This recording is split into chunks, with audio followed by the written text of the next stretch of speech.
and welcome to my channel. My name is Lynn and today is day 8 of my Crafter's Companion 2021 Advent Calendar series.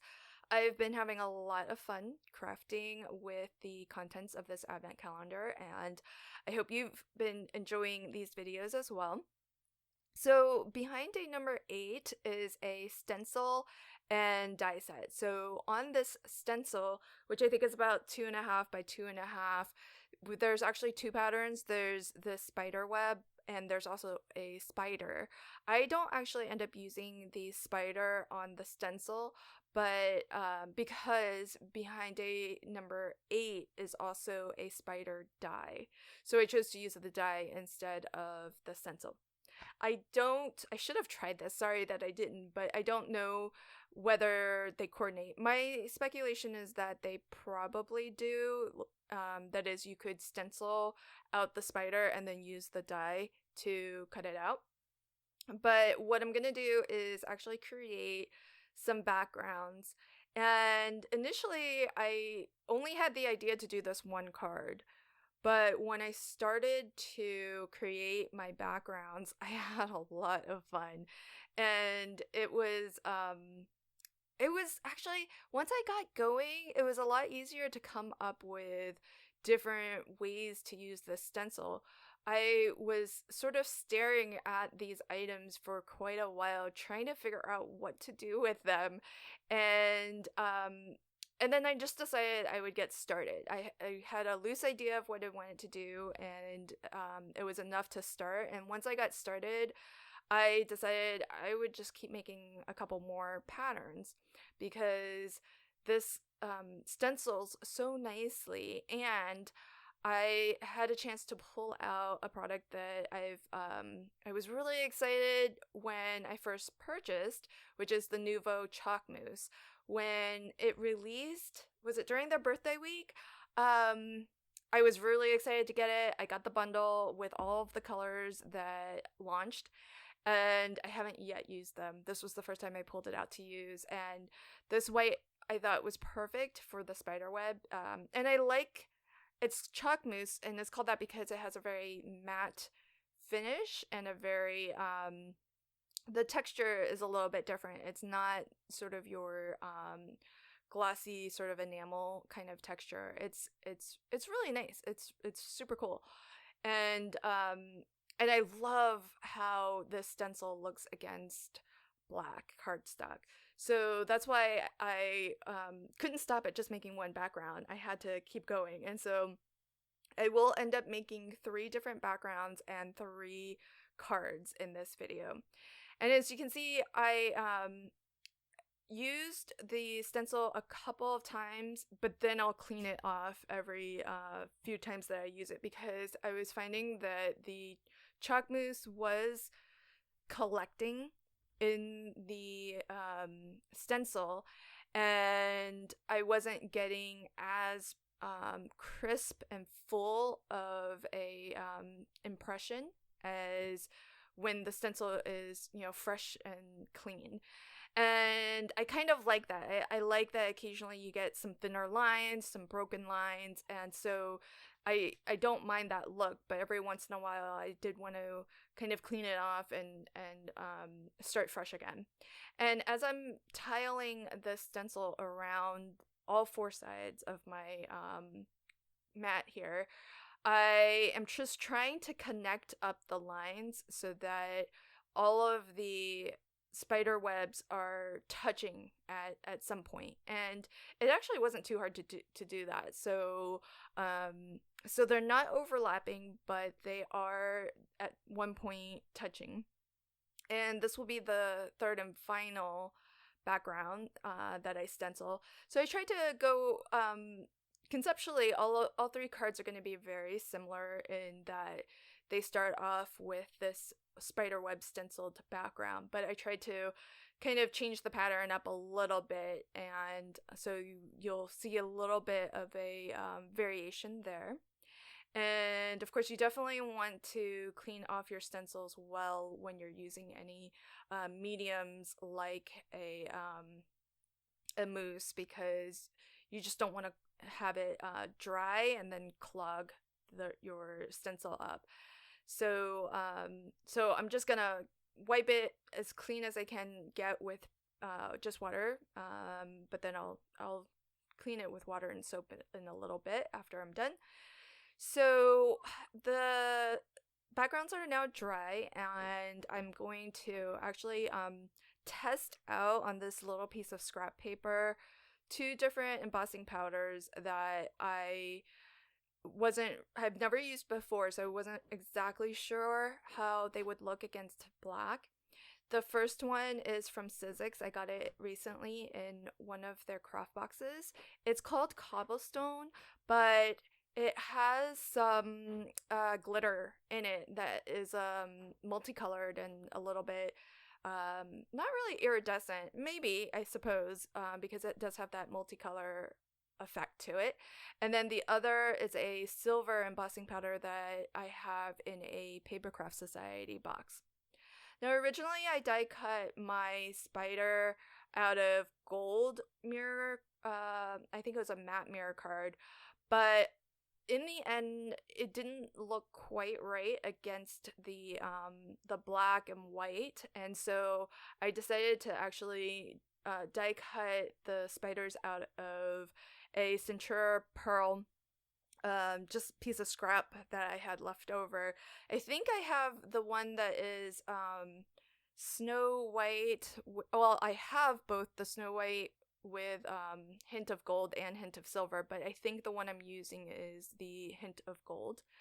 And I've just trimmed down my card panel. My card size is a US A2 size card, so 4 1/4 by 5 1/2. This one is going to be landscape top folding, and I trimmed down my panel here to, I think, 4 1/4 by, or 4 1/8 by 5 3/8. So very, very thin white border all the way around. And then I'm going to attach my spider to the extended spider web that I created. And I'll recap all 3 cards at the end when I'm done. So with this one, since I've got the spider web going all the way around the card frame, I did use some of my black soot, which isn't quite as black as my cardstock, but I just wanted to distress the edge a little bit to take some of that bright white down a notch. And I used this Tonic Studios little Boo die that I got, I think probably from a mystery bag. And do you see that pile of spiders off to the corner there? It kind of creeped me out a little bit, I won't lie, to have all these little spiders on my desk as I was crafting, because there was just a pile of them after I did my die cutting. But I will quickly use them up, so I get less and less creeped out by it by the end of this card making session. So with this one, again, really, really simple. Just had the sentiment in the center, and then I added 3 of the spiders on various places around on the spider web. And I attached it upside down, and then I was about to attach it upside down again. So it's a good thing I used liquid glue. I don't know how I knew that I would need it, but I was able to lift that off and correct it before I had an upside down card. So this will be my final card. I did trim this down to have a little bit more of a white border. So this panel is cut to 4 inches by 5 1/4. And the Happy Halloween stamp is from a Diamond Press Halloween stamp and die set that I have. I like it because it's got a nice scale to it, but I've never stamped with it before, so I wanted to put it in a stamp positioning tool to make sure that I can get really good impression, and I'm glad I did, because I don't think it's so much that the stamp isn't of good quality, it's just I wasn't pushing down evenly, so that's why I had some areas, especially with the Versamark ink, it could be a little bit hard to see. And did you catch that I didn't use a anti-static powder? Look at all of that excess that I have to brush away. It was quite tedious, and then sometimes I was brushing into the letters, so we'd have to pour more embossing powder over it. But here I'm actually using some of that cobblestone embossing powder, and I actually had to transition to a smaller paintbrush in order to get into all of the little areas between the letters. So, folks, do yourself a favor, use your anti-static powder, especially when you are embossing onto black, because stray embossing powder is definitely noticeable on black. And I don't know that the camera picks it up all too well, but I really like this cobblestone embossing powder from Sizzix because it does have that multicolor glitter. It's not in your face. It's pretty subtle, but it's a really nice effect, and so I thought it would go really well on this card with so little else going on in terms of the spider web and the spider, because I still do add a few. In fact, I decided that one of the corners up there was looking kind of sparse, and so and I did have to die cut just one more because I like to operate in odd numbers. I've heard it said multiple times that the eye is most sort of attracted to odd numbers. It just feels more balanced of a design that way. So so that's why I did have to end up die cutting one more spider to finish this card. But one of the spiders I wanted to actually hang down from a spider thread off of the top of the card. And so that's why I brought out the stencil and the mousse, and kind of last minute wanted to add this string here. And that's where our one of our spiders will be coming down from. And I do use press and seal to seal all of my mediums, so all of my mousses and glacier paste and things like that. That's so that it doesn't get exposed to air, and hopefully, because it takes me so long to work through these pots, hopefully that just extends their life so that they don't dry out.